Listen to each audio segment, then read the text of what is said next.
untuk MI sendiri, kami melihat, aset kelas yang terbaik saat ini ya tentunya masih obligasi atau fixed income. Kenapa bukan money market? Karena seperti yang tadi saya sudah sebutkan, dengan yang membanjiri global dan Indonesia sendiri juga sekarang sedang melakukan, some sort of stimulus, hampir mirip seperti, QE versi Indonesia, itu tentunya nanti uang-uang ini akan masuk ke financial asset. Karena terus terang, saat ini kondisi real ekonomi, real sector, itu purchasing power dan daya belinya itu masih kecil sekali. Jadi kami melihat uang-uang yang akan digelontorkan di, financial, market ini akan, mensupport kinerja, aset-aset keuangan, bukan mensupport, dunia ekonomi atau sektor real itu tersendiri. Oleh karena itu ya tentunya yang akan kembali naik, harganya ya aset obligasi gitu, karena, uang-uang ini akan masuk ke, seperti yang tadi saya bilang instrumen keuangan ketimbang masuk ke sektor real. Nah, Mhm. yang kedua kita dengan kondisi seperti ini, kita sudah berjalan 6 sampai 7 bulan ya, dari sejak pandemi ini pertama ditemukan di China.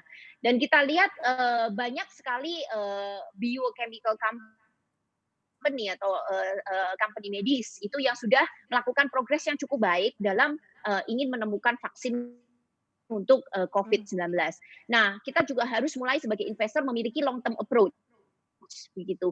Jadi, harus juga ada hedge position bahwa jika vaksin ini ditemukan nanti yang akan rebound bukan obligasi, bukan pasar uang, tetapi pasar saham gitu. Jadi Iya. kalau kita lihat valuasi, pasar saham sekarang, lebih diskon ketimbang, obligasi. Nah, kita harus meng-hedge posisi kita yang tadinya defensif kemungkinan 80-100%, untuk, mulai masuk sedikit demi sedikit ke, instrumen saham untuk, mengantisipasi vaksin ini ditemukan.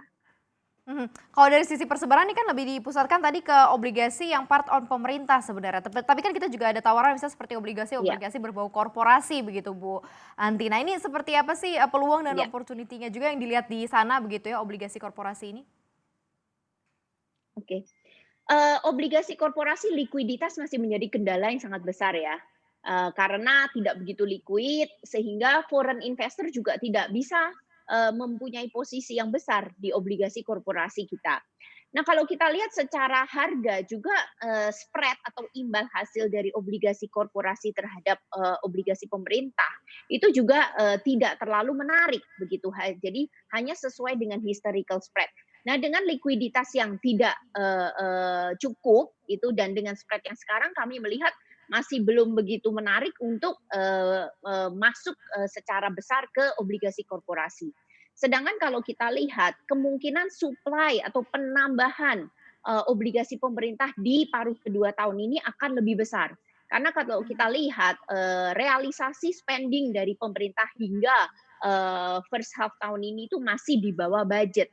Dan kita Ya. lihat pemerintah nanti akan melakukan backloading spending dengan mengeluarkan implikasinya ya nanti over obligasi yang ke market itu akan jauh lebih besar di paruh 2 tahun ini ketimbang first half tahun ini.